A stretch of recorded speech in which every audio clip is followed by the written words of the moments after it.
Hello, Gen Genies. It's me, Julie. And Rich. Before we get started today, we want to let you in on some exciting news. We have launched our new Patreon page for the podcast. Woohoo! We are super excited about this new chapter for Cutoff Genes. So, Patreon is a website where listeners like you can pledge a small monthly amount. We're talking only $5 or $10, guys, to support the podcast and help defray the costs of bringing you the show each week. To be clear, Cutoff Genes will continue to be absolutely free.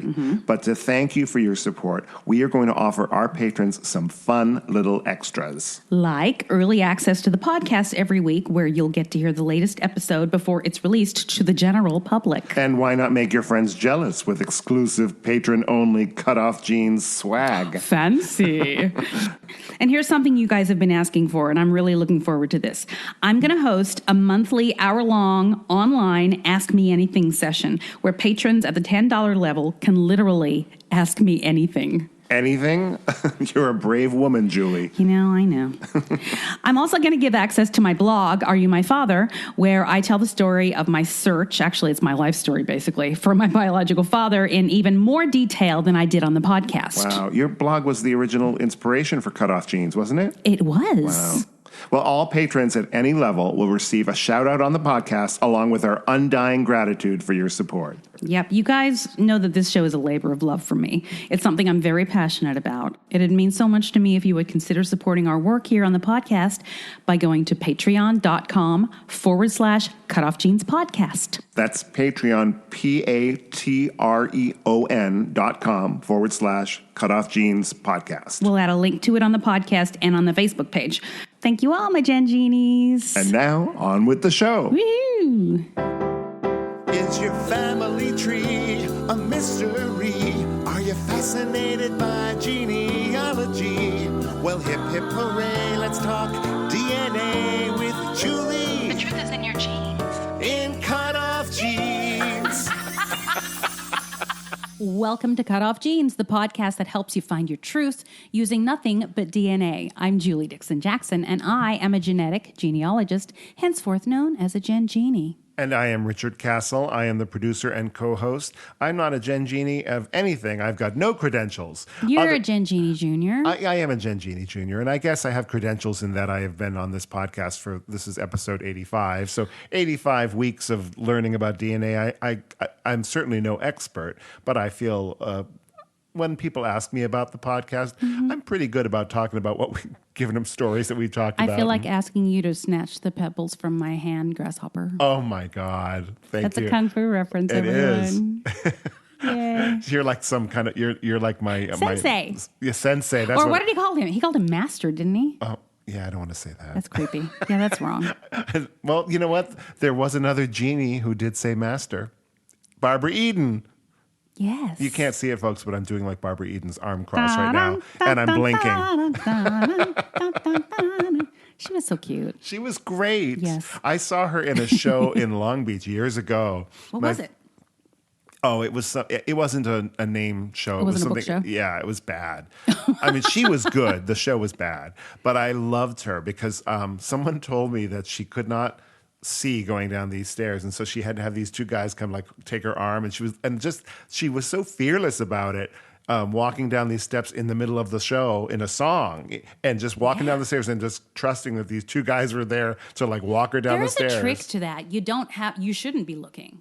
Right. You do it by feeling. Right. With your feet. Right. Yeah. But she did it like a pro, and she was Atta girl. and she looked great, and she had a great personality, and I was thrilled to see her in person. I'm happy for you. Hey, I have some exciting news. Oh, do tell. So you guys all know that I found who my biological father was a couple years ago, Yes. and I've told you all about it, and I have yet to meet any of my family. Well, my brother, Rob, is coming to visit at the end of March. Oh my God, that's so exciting, from Australia. Yes. Yes. Oh my. Has he been affected by those fires? Not directly. There's smoke Yes. where they are, but their general area is not affected, but a lot of people are. Sure. It's a nightmare. It's tragic. It really is. And I remember when we talked about it here, when we were having fires here in Los Angeles. Yeah. And it's terrible to live with that smoke and everything. I can't imagine in such a much larger scale. Way worse there. Yeah. Yeah. But anyway, I'm sorry. Talk about your brother. What are you thinking about this? This must be so. I mean, you've talked to him, so you know him. Yes, I know him, but we've never met in person. And I have, I always pictured that I would be going there to see him. Mm-hmm. And but that never happened because of circumstances. Mm-hmm. But it's a long flight. Sure is. But he happens to be, he plays cricket, and he is going to Colombia to play in a cricket match for some reason. He's really into it. Well, I hate to say it, but it's not that close. Well, please say Columbia, Washington. No. Columbia, the country. Yes. Oh, well, I'm sorry. Los Angeles is not on the way if you're coming from Australia. No, but you know what? I bet you can't get a direct... Well, no, I may be speaking out of school here, but I bet you can't get a direct flight to Colombia from Melbourne. Well, I don't know, but he's coming to see you. He is coming to see me, and that's all that matters. Oh, that's so nice. I can't wait to hear about it. Now, are you nervous? Are you excited? Like, how do you feel about it? You know what? It's too far away. Usually I don't put any weight into anything until it gets closer, and then I realize that I'm freaked out. Right. But yeah, I am nervous. I feel like he is, I'm going to feel the pressure to be everything that he thinks I am, or but you are. Not always. No, but you are. Yeah. You know what I mean? I wouldn't worry about that. And I think he is too. Yeah. Yeah. And if anything, especially a woman like yourself who prides herself on the truth, I think if you think about in terms of being true. This is who we are. Yeah, this is who we are. Warts and all. Yeah, and I think that will come across when he meets you. So I'm excited to show him LA, actually. Yeah. And, I want to find out what they want to do, if they want to go to like show tapings and stuff like that. Yeah. Because a lot of people, it's a big deal for some And I'm people. sure that you've, in the years since you've met him online and on the phone, that you've talked about your biological father because he knew him and grew up with him, correct? Yeah. So maybe there'll be more to talk about. When you have some more quality time. We'll probably have much deeper conversations at this point. I mean, we're very frank. Yes. With each other, but it's different than being face to face. It really is. Yeah. And Vanita, his wife, is coming as well, so it's going to be fun. I'm so excited for you, Julie, and I cannot wait to hear how it goes, and maybe I'll even meet him depending on if you probably will. Yeah. I think I'm going to do an interview with him. You guys can hear Well, it. I'll understand if you do it one-on-one with him and I'm not there just because it might be very personal and whatever and more intimate if it's just the two of you. But will welcome him into my home, even though it may drive my dog Buddy crazy to have yet another person in the room. Yet another Fisher. These people are alike. I don't know what that means. Okay, so that's I'm excited. I'm excited about that. So it's lots is happening. Lots is happening. I've got something happening. Oh, what? I'm not thrilled about it, but it's my birthday coming up. So that is. I know. Lots. It's I never. It's not that I never thought I'd be the age that I am. It's just that. It's just when I was younger and I would think of somebody who was like 50. They were very old to me, and now that I'm there, it doesn't feel that old. Is this your 50th? No, I was going to say, am I that much older? I'll be turning 52. Oh, okay. Yes. So there you go, folks. It's out. I don't know why I feel like that's a secret because everybody. No, you'll never be a teen model. Even when I was a teen, I could not have been a teen model. Trust me. Oh my God. So I just had to get the new my driver's license renewed, and they have the new federal policy to have like what's it called? What's it called? Real ID. Real ID. So I got that and a new picture and all that. So I was retiring my old license, with my old picture, and I looked at the picture. It's not too bad. A few extra pounds here and there, but not so bad. But I went and I have this old wallet from high school that has other IDs in it. I haven't looked at it in years, and I looked at my high school ID with a picture there, and I was like, oh God, what a mop of hair, and it was so awkward looking. And my favorite was, I've got it, maybe I'll show you this on the break. I had something, it was called a license to bitch that I had made up. Of course you did. And I put my picture on it. I feel like maybe you showed me that back in the day. And it says pet peeve, censorship of any kind. Ooh, listen to you telling the truth. And I thought to myself, wow. I mean, this was from when I was probably in junior high, maybe elementary school. I got this. And even then, I did not want to be censored. Right. But I still feel that way. Mm-hmm. It was interesting to see that I felt that way as a kid. Yeah, that's good. All of this because I'm turning 52. Wow. That's a lot. A lot just happened just now. I know. Yeah. I just took you through my whole life and all of my IDs. That's fun. You know what I do with old IDs? What do you do? I put glitter on them and use them as Christmas tree ornaments. I'm serious. I do. Not driver's license. So what is it, like an aging tree? Like watch yourself over the years? You know what? It's mainly my kids, like school IDs and stuff like that. Oh, that's fun. I can't bring myself to throw them away. Yeah. And I also like to collect Christmas ornaments from everywhere I go, travel during the year. Right. We have way too many ornaments already. Yeah. I don't know why I keep doing it.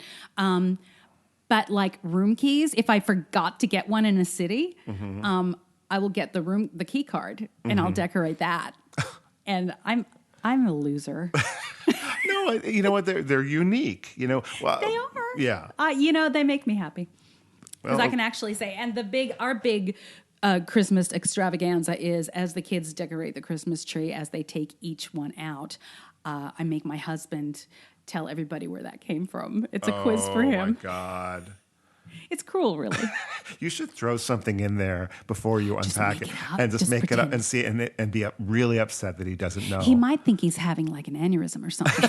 Well, then maybe not. He's a bit of a hypochondriac. Maybe you shouldn't pull that one on him. Then. Okay, fine. All right, let's talk about genetic genealogy. All right, if Remember? we have to. Okay. This is something that I just saw. The Department of Defense sends an odd memo to all military personnel telling them not to use at-home DNA kits. Why? Oh, I'm going to click on it, and I'm going to read a little bit of it. Not all of it, though, because there's a lot of misinformation in it, frankly, and I don't want to perpetuate that. This is from the Office of the Secretary of Defense, 1000 Defense, Pentagon. Apparently, there's a street called Defense. Oh. So it's a memo dated December 20th, 2019. Subject, direct-to-consumer genetic testing advisory for military members. It has come to the attention of the DoD that some direct-to-consumer, DTC, genetic testing companies are encouraging DoD personnel to purchase genetic ancestry and health information through the offering of military discounts and other incentives. These DTC direct-to-consumer genetic tests are largely unregulated and could expose personal and genetic information and potentially create unintended security consequences and increase risks to the joint force and mission. Wow. Yeah, and then there's more, and I'm not going to go into it because it's ridiculous. And I didn't even know how to respond to this. So I consulted Leah LaPearl Larkin, who is my go-to genetic genealogist of, and I actually didn't consult her this. She just posted this, and I'm going to read it. She said, the memo is odd. First, it outlines concerns about unregulated health reports. If that's truly a concern, why ban all DNA tests rather than telling service members to only use FDA-approved ones? Second, it mentions the obligation of service members to disclose certain medical information. But if the DoD doesn't trust the tests, why wouldn't they just have their own doctors double-check the reports? Third, the possible security risks outlined by the scientific community are almost exclusively a problem at GEDmatch. Why not just tell military personnel not to upload to GEDmatch? Fourth, if an enemy wants to track individuals using DNA, they don't need to hack microarray databases. They can identify and track people with CODIS markers, which can be done with rapid technology. Finally, as Christopher Menzie pointed out, that was somebody else who posted. Telling service members not to test because they might be identifiable is closing the barn door after the horses have bolted. It's almost as if the people who wrote the memo don't understand the topic. Not exactly reassuring. Maybe they're just being overly cautious, because they don't understand all of the technology exactly. and the implications of what that could mean and Sure. all of that. And I'm going to give a couple of responses from people who read it. One said, "Gotta love paranoia propaganda." That's kind of where I stand. And then somebody else wrote, "Paranoia or, on the other hand, naivete. If we don't really know, it is better to be cautious." All right, let's move on. Some people have been posting about this in the group. DNA sleuths reveal body found in cave 40 years ago is outlaw killed in 1916. I saw that. That was such a good story. Isn't it cool? Wasn't it like not decomposed? Somebody had been there was no head. I'm going to tell you. Oh, So don't let me interrupt. I'm just here. in 1979, a family hunting for arrowheads in an Idaho cave, as you do. It's Idaho. Made a grisly discovery: the headless, burlap-shrouded torso of a man in a shallow grave. I'm making it sound so glamorous, aren't I? What an inspired use of burlap. Thank you, Lucy. I love that you remember That was that. a callback. In the ensuing years, explorers and law enforcement would find other macabre pieces of the puzzle: a mummified hand, an arm, and 2 legs. Wonder where the other arm is. But for 40 years, 2 central questions remained unanswered. Who was the man and who killed him? Thanks to DNA technology, yay! Authorities believe they now have solved half the mystery. The dead man in Buffalo Cave has been identified as Joseph Henry Lovelace. How appropriate. What a name, Yeah, Lovelace. Yeah, it makes sense. Well, there was a Patty Lovelace, right? But she was lovely. She was lovely. And she wasn't beheaded. As far as we know. Yes. Well, there's still time. I think she's still alive. So, Patty, if you're listening, we love you and your head. So And we please, kid. we joke. Investigators for the DNA Doe Project were able to use genetic material from the remains to trace John Doe's family tree and figure out who he was. It took more than a dozen volunteer genealogists 2,000 hours to examine the relationships of more than 30,000 relatives and figure out where the man in the cave fit in. He ended up having a lot of matches that were first cousins 3 times removed, which is very unusual in this type of scenario, a forensic genealogist said. And I read in that article, or one of the articles, I don't know if it's the same one you're looking at, that one of the reasons that the DNA was in such good shape was because of the climate in the cave. It was controlled. Right. He wasn't just buried in the ground, or he wasn't just left out, in the sun, where it would have degraded to the point where they wouldn't have been able to get the DNA. Right. But Yeah. isn't that interesting? It is. It so is. I imagine it was cold. We should keep all our stuff in a cave. And he probably wasn't fully decomposed either because of the cold. Yeah, it was probably it was temperature controlled. It was probably like a morgue. Like a morgue, exactly. So what year was that? He was from 1915 or something? He was killed in 1916. 1916. On December 13, they were able to confirm their suspicion by comparing his DNA with that of an 86-year-old man who turned out to be Lovelace's grandson. Oh, my God. Loveless so was that's a what murder happened to victim. Grandpa. Yeah. Well, by the way, he had, it says Lovelace was a murder victim, but also a murderer.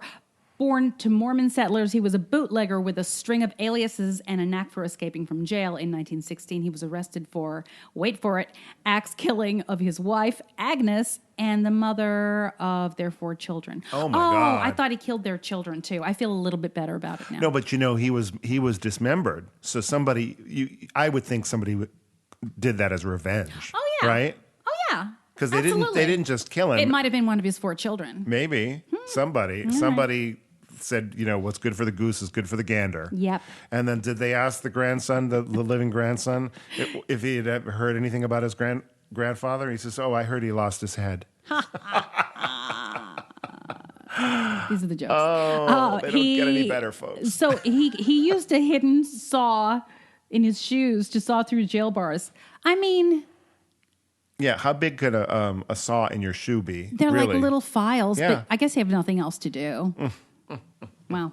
The clothes he was wearing when he bolted matched the description of the clothing found on the body in the cave. A headstone, no pun intended, for Lovelace was found in the family plot, but there was no death date and no remains. Although officials have put a name to the body, the case is not yet closed. They still haven't found Lovelace's head, and they haven't determined who killed him and tossed most of him in the cave. Wow. Well, it sounds like they're making good headway. You know what? I like the fact that they're facing it head on. Julie, I think we better take a break before these jokes get any worse. If you're enjoying our podcast, please subscribe, rate, and review. Or consider supporting us on our Patreon page, patreon.com/Cutoff Jeans Podcast. Now back to Julie and me. Okay, we're back. Hello. Hello. Let's talk about visiting your ancestral home feels familiar. Do you know why? Or for some people, it does anyway. Well, you mean a home that you've never been to? Yes. Okay. It's in your bones. Really? Yes. Oh. This is a fun article I found. So, here we go. Your bones keep a record of the air and water, of your air and water intake. Your molars at 6 years mark the spot you're living at the time, give or take a few hundred kilometers. Checkpoint 1. Your wisdom teeth in adolescence mark a second spot, checkpoint 2, and the rest of your skeleton changes every 5 to 15 years, keeping its own record of isotype composition, checkpoints 3, 4, 5, etc. I wonder, does that mean it stays with your body after you're dead? Like, in other words, can the people tell where you're from just through the bones? I think so. And I think that's what we're getting at. Yeah, and at what, if it keeps that history, how do you find? Is it like the rings of a tree where you can see back, oh, this happened at this age? Well, the next thing says, how is this possible? Oh, I guess you're going to answer all my questions. I am. Air and water are vastly different in different areas, and the amount and type of isotypes they contain vary from place to place, not just countries, mile to mile, island to sea, mountain to prairie. If you're living in Arizona when you're 6 and living in Washington when you're 14, scientists would be able to tell if they were to have a look. Wow. Yeah. So, yes, geography is in your bones. Your geography, if we carry place with us, that's a weird sentence. Of course, we can harbor strange, inexplicable connections. Maybe my ancestors really did shape where I'm from and where I love. I carry my geography. Do I also carry theirs? Well, I mean, but they're not saying that you do carry it, like, because what they're saying is within your lifetime, it's marking on your bones where you lived and the air you breathed, but not necessarily that of your descendants, right? No. You're right. But your descendants can find out from you if they have your bones or through their DNA. Okay. Let me go a step further. You carry your mother's mitochondrial DNA, as we all know, and your mother's and blah, blah, blah. Until it goes all the way back to mitochondrial Eve. Supposedly there was one mitochondrial, like Eve was the original holder of the mitochondrial DNA. Wow. Yeah. Your great-grandma, she was your great-grandma about 10,000 generations ago. And your mother's mitochondrial DNA carries a very specific set of mutations that are bound by geography and time. If you're a male, you also have the Y DNA, but if you're female, you're not going to know anything about your patrilineal line. Okay. But if you are male, you can get more from both sides. Mm-hmm. Men always have the advantage. Always. It's a man's world. I'm telling you, once again, the patriarchy wins. Even in DNA. Right. So this is how Ancestry.com knows where your spit is from. Each group of mutations is generally found in a specific part of the world, and each group is called a haplogroup.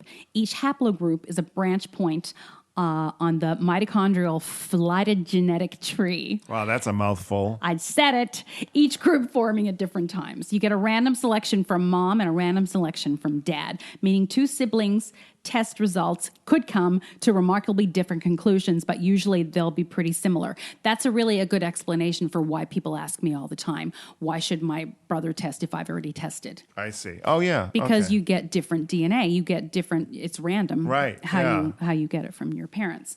So yes, you carry your geographical DNA and your ancestors' geographical DNA, which carries bits about where they're probably from. Sort of. What it actually tells you is where DNA like yours is most common. You'd have to look at your specific ancestors' bones to really, truly know where they're from. Wow, that's interesting. So, yeah, your spit and your DNA can tell you one thing. The bones is a whole other thing. So if you have any skeletons in your closet, take them out. What about the urn? A skeleton's in my urn. Yeah.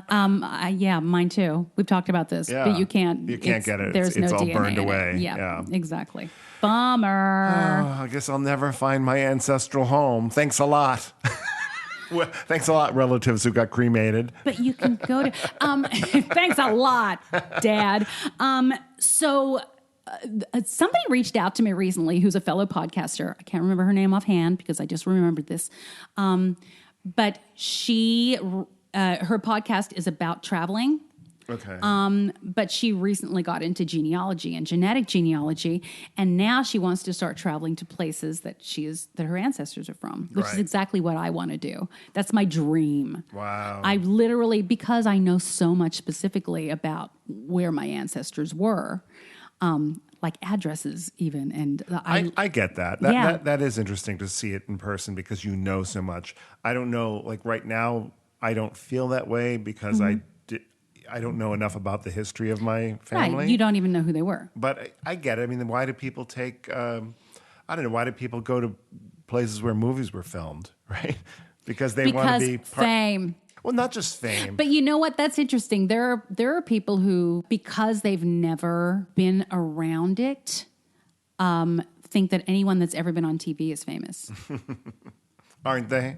Is that relevant? No. Okay. No, but what I mean, right. no, but what I'm saying is that you feel close to something, and you feel like you grew up with this movie, and then you go to see where it was filmed, and it's like, oh, that's that house where that movie, and it feels like you know it. Yeah, and it even like Universal Studios, the Psycho House. For some reason, it's cool, even though.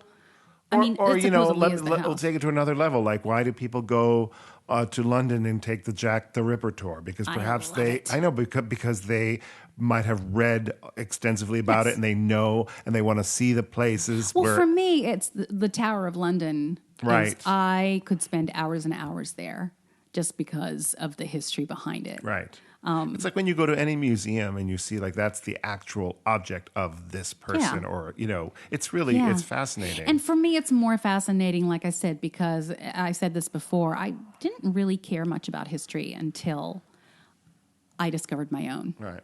So it's really all about ego, isn't it? It's all about me, frankly. Yeah. Yeah. So I thought that was really interesting, the whole bones thing. Yeah, that is interesting. Yeah. No bones about it. Thank you. All right, fine. All right. In England, we're going to love this. A mother has been given a prison sentence after using the birth of their child to get back at her ex. Oh, okay. Listen to this. So Louise Boyce, 30, put her new boyfriend, Nathan Legatt's name down on her baby's birth certificate instead of her ex-boyfriend. Legatt, 34, cried while signing the document, telling staff it's a bit emotional to register the baby's birth. He wasn't the father. Oh, no. Yeah. But the court heard Boyce, who is pregnant again, had acted out of spite by leaving Ashley, the ex-boyfriend, off the birth certificate because the pair had a bitter split. Their lies were rumbled after social services were involved, and a paternity test proved the truth. So she was like just a spiteful... Yeah, she just wanted to spite him. But by not putting his name on the birth certificate? Well, then he couldn't claim him. Then he could never... she obviously forgot that DNA is a thing. Or that this is a legal document and that she would actually be harming her own kids by not being honest. Well, but people did that all the time. And, it's actually very common practice. Less so now, obviously. Yeah. But, my mother put the wrong name on it wasn't on my birth certificate. Well, what I mean is if her goal was I don't want the father of my child to be in his life, there are certainly ways to do that legally, Yes. But to just do it that way, like out of spite. Here, look at that. You're not without sufficient evidence, he would have to pay child support. Right. She obviously didn't want his child support. Right. And maybe she wanted to get it from So she got arrested for that? She went to prison. Because it's falsifying a legal document, right? Yep. Let me see. Andrew Evans, defending Legatt, said he had a genuine desire to play an active role in the baby's welfare and wanted to be loyal to Boyce. Boyce was jailed for 8 months and Legatt jailed for 6 months. Oh, so the boyfriend whose name was on the birth certificate was jailed. They both went to jail, one longer than the other. But like what I don't understand is if she put this guy's name down as the father and he wasn't the father, why did he go to jail? Like he didn't. Because he signed it. Oh, he signed it too. Okay, Yeah. gotcha. Yeah. He was the one that was telling the people, this is emotional. Yeah, so they both falsified a legal document. Then. Yeah, and it's hard to, because people do it by mistake all the time. Obviously. Sure. When you can prove malice here because she was like, I don't want. Well, how did they prove it? Well, she obviously knew he wasn't the father. She was not a probably mistake. stupid and sent him a text. Yeah, she probably took a picture of it. Guys, stupid. I know, right? And here she was trying to spite her ex-boyfriend. Which is so petty. It is petty, and she ended up really hurting her children because she was gone for 6 months, right, or 8 months, whichever one she was. And I wonder if just out of spite, the judge gave custody to the birth father. Probably while she was in jail, right? I bet, and rightfully so. Frankly, it's like a Twilight Zone. It really is. It really is. Okay, should we take a break? Shall we? How did we both know that? I don't know. Must be time. It's in our bones. Thank you for listening to Cutoff Genes with Julie Dixon Jackson and Richard Castle. You can support us by going to patreon.com/Cutoff Genes podcast. Now, back to the program. Hi, everyone. I have Lauren Gribble on the line to tell us her epic odyssey. Hi, Lauren. Hello. Lauren, we'd all like to hear your story. Please start at the beginning because that's a very good place to start. All right. Well, I got started in, I want to say, 2015, and very end, I believe. And I was 26 at the time. And I just really wanted to know really where my dad's birth family came from and that whole history because I had no idea. So your dad was adopted? Yes, he was adopted. Okay. Yes. All right. And did your dad have any interest in this? He did, well, at the beginning he did. Okay. And then as it kind of got further into the search on my end, he just kind of lost interest. Do you think it was starting to get too real for him and maybe he didn't want to know? Yeah, I think it was starting to get kind of a little bit maybe too real for him. Yeah. Because he had done a search about 20 years before me. Find a whole lot because he was born in the mid-50s in California, and so that state is closed. And so he couldn't really get a ton of information, but he was able to get in touch with a half-sibling who was able to give him some information, but pretty much said, here's the information, and that's it. Who was this half-sibling also adopted or somebody that had remained with the parent? So she was not adopted. She is about 15 years older than he is. Okay. And so she was living with his birth mother at the time that he was born. And did she tell him who she was? Yes, she did. Okay. Oh, that's right, because you knew that, right? Mm-hmm. Yes. Oh, okay. Yes. And so I had known that he had spoken to her when he searched, but she was not, for whatever reason, didn't really feel like giving him a lot of information about the family. It was just more like, here's some names, here are some dates, and that's it. And did he ask about the father? I have no idea if he asked or not. The information that he had was in his records, and that was all the information that he had. Okay. So from the information that she had given my dad and then his adoption records, I was able to, after about 6 months, find my grandmother and then her husband. And so total for my grandmother took me about 6 months to find her because she left really no paper trail at all. Your dad's mother that he already had found. Yes. Yes. Okay. Yes. And she had already passed away at that point. Gotcha. And so leaving really no paper trail took me a long time to find her. And it was kind of the same thing with her husband at the time, who she was married to. And that took about, I think, roughly about maybe about a year to find him, because he also left no paper trail.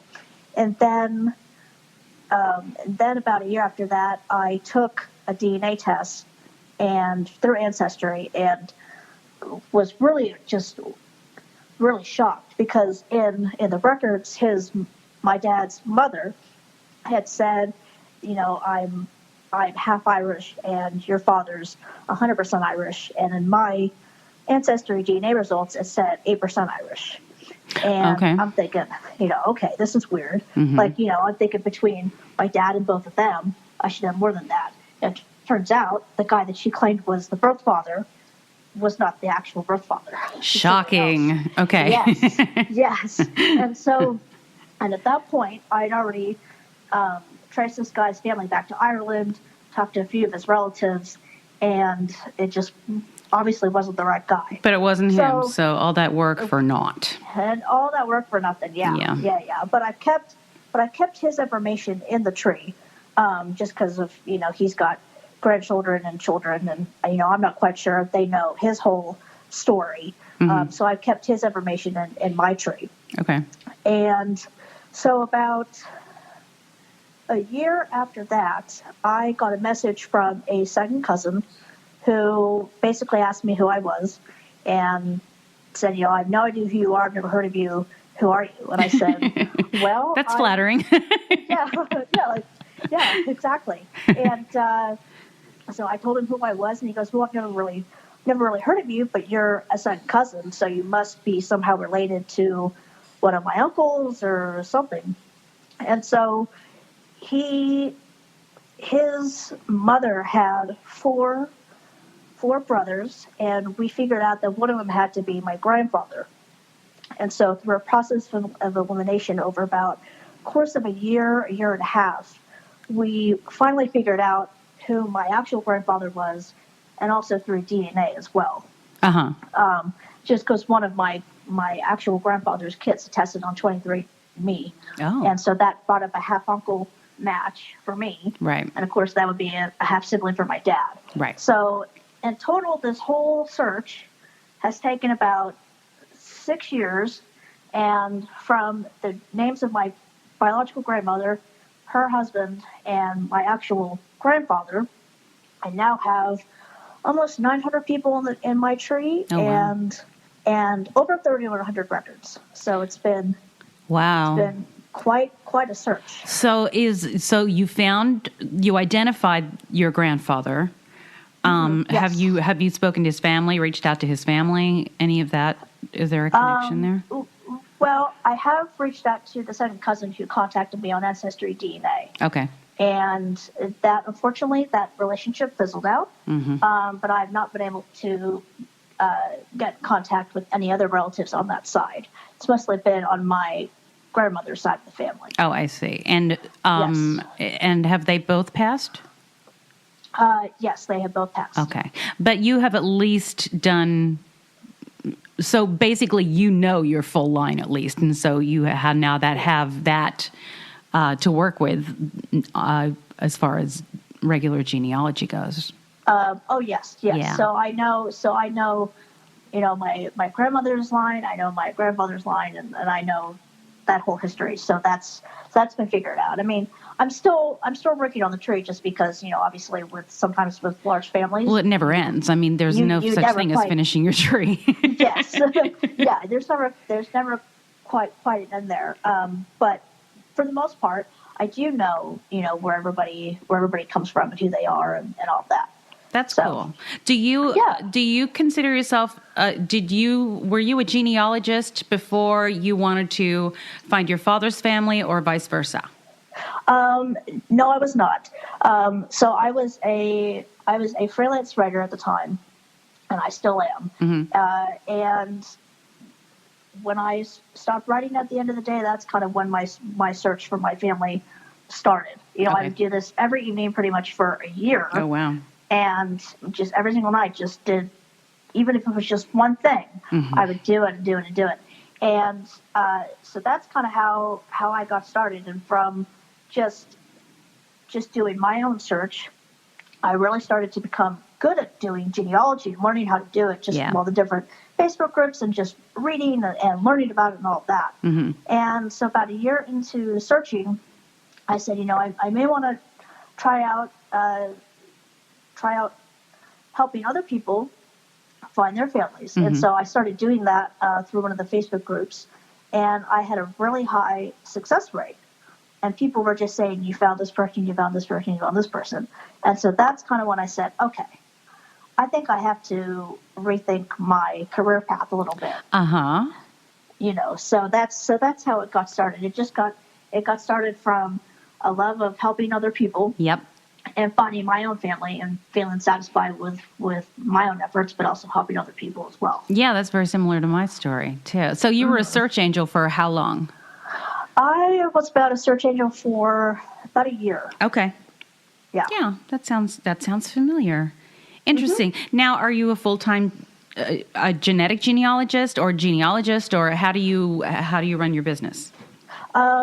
So I'm a genealogist. I do like to focus on adoptions and adoptees. That's obviously because that's how I got started, and that's what I love to do. But I will take on other cases as well. So I am currently working with one adoptee, and then there's a few other people who aren't. Okay. Yeah. Okay. And do you charge by the hour? So I charge in 10. You don't 20, have to tell me, by the way. I'm just curious. You can. Yeah.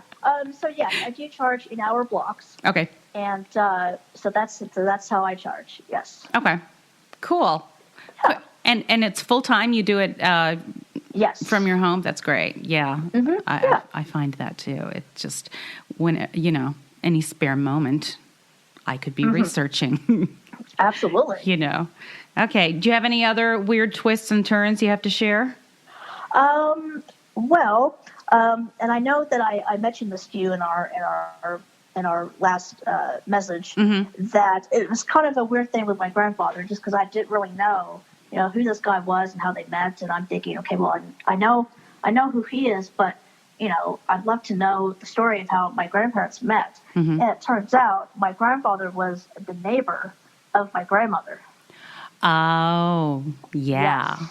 And how did you discover that? Well, it was interesting because I met a cousin of mine from my grandmother's side, and she was talking to her mother, who was my dad's oldest half-sibling that he had talked to way back when. Mm-hmm.